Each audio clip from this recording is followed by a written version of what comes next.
What is the difference between screen acting and stage acting? Stay tuned and we'll talk about it. Shavinism.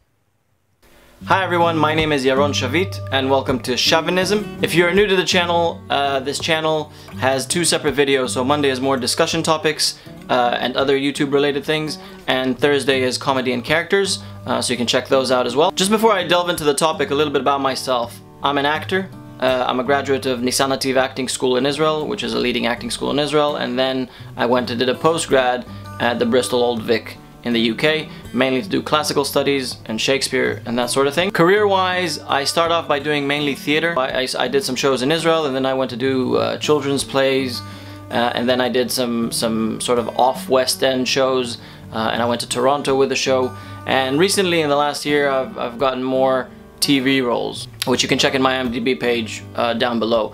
So I've done a bit of both. I'm nowhere where I want to be, but I am progressing and growing, so I have some experience with both. I thought I'd talk to you because a lot of people ask, actors in general, they ask, what would you prefer? Would you prefer stage acting or screen acting? They are somewhat different, and they require different skills and that sort of thing.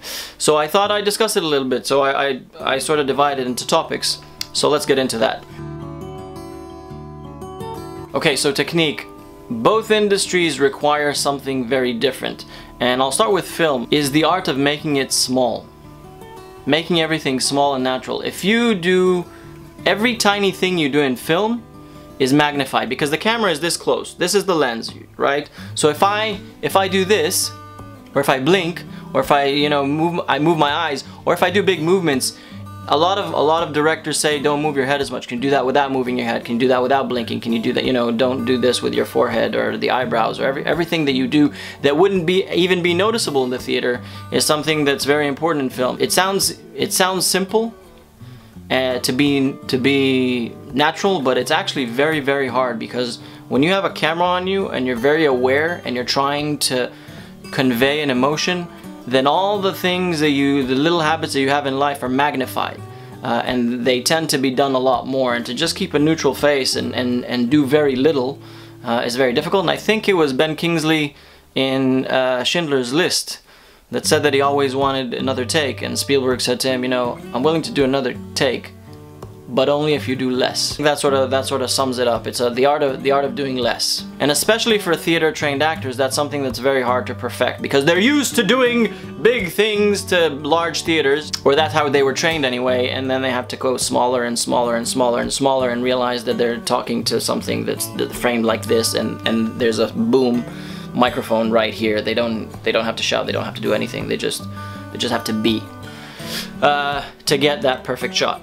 Leading on to theater. Theater is a technique that's very hard to master. Your body and your voice, they're very important for you to portray the character in the theater, but the point is, and especially as sort of theater progressed, is not to shout and not to overdo it. So if you were stereotypically, when you looked at actors in the old days, you'd see them performing Shakespeare.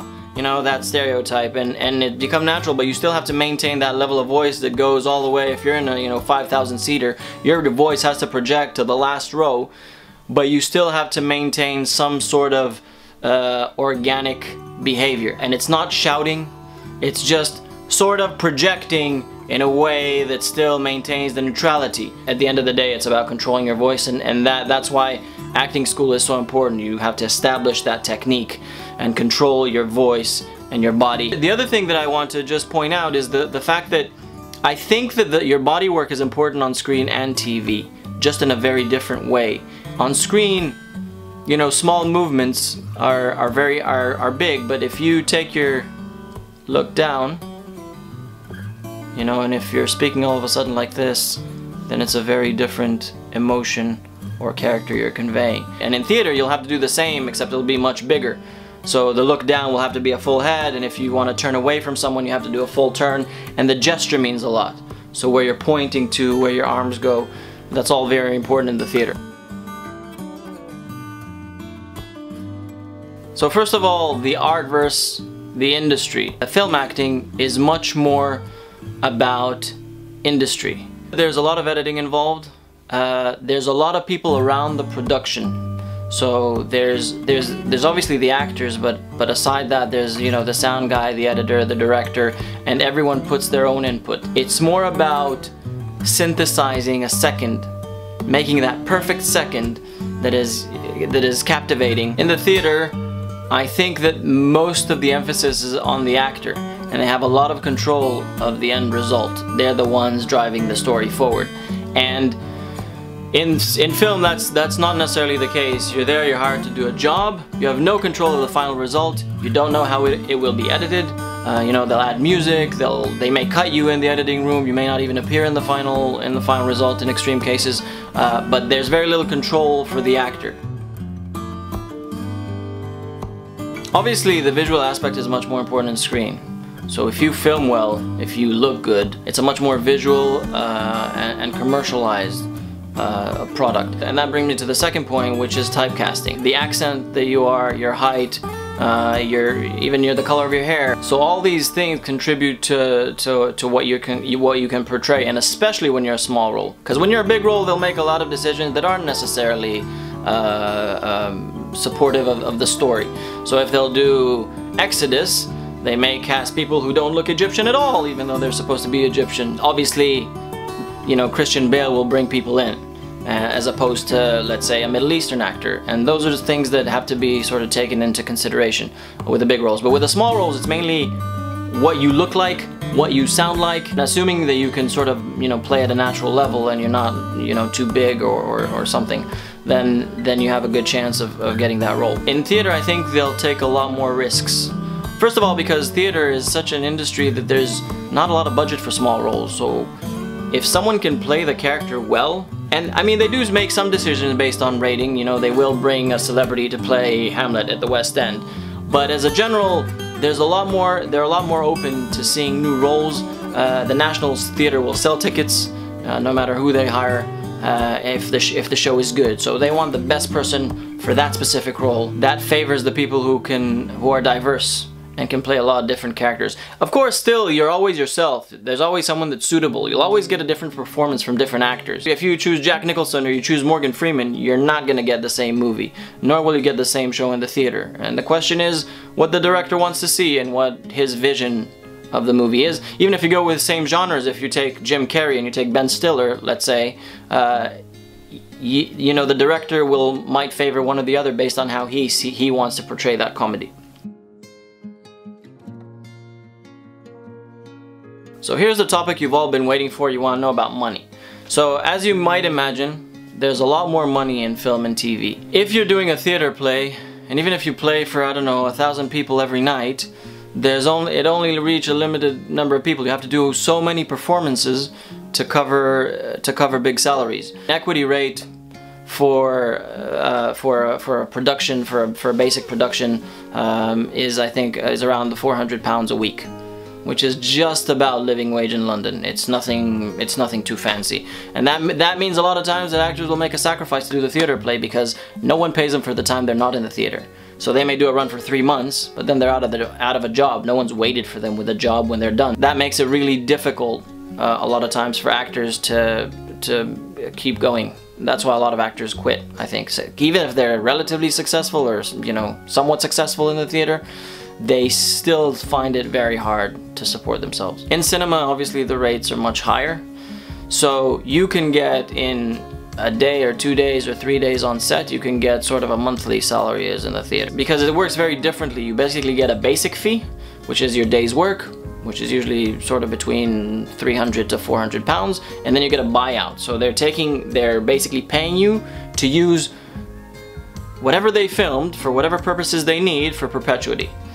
Sometimes, and it depends again on the country, the US is much more prone to give residuals, and in which case if they have reruns then you'll get paid again and again and again and again. The UK has that to some extent, but not as much as the US. Financially, it's much better to be a small role on TV than to be a big role in the theater. The best paid jobs are commercials, because commercials, they have to pay you a buyout to use your face commercially.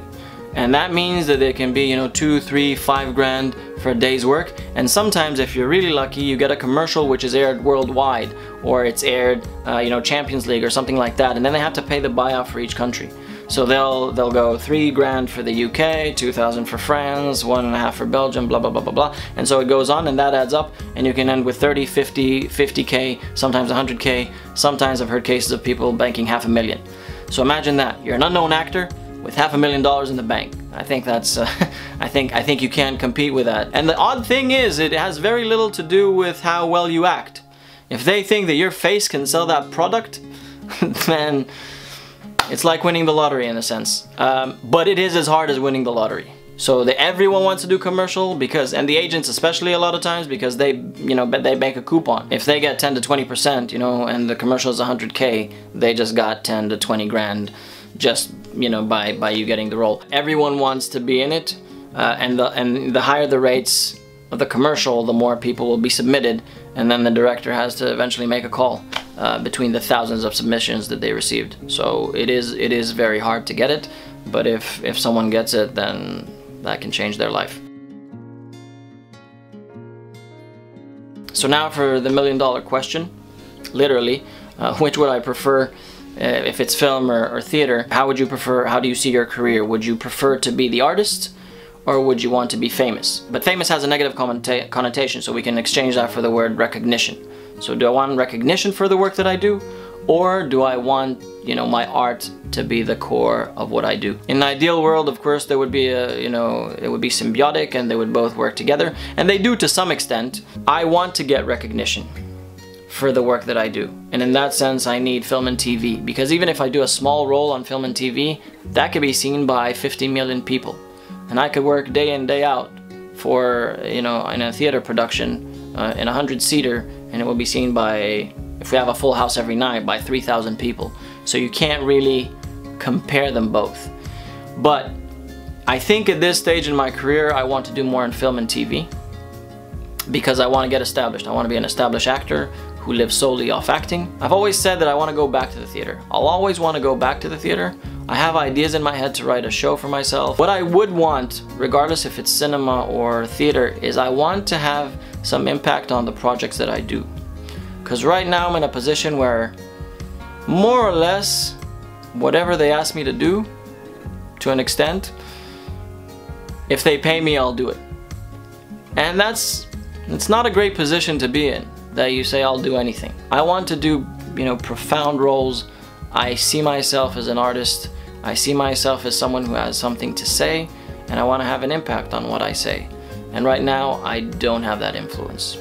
And I hope that I will get that influence, and it's one of the reasons I started doing the YouTube videos, because I want to have an influence on what I put out there. And I hope, like I'm sure many of you watching, that it will lead to bigger and better things. I think that sums up the subject for me. I hope you found this interesting. I don't know, some of you I'm sure are actors who are starting off.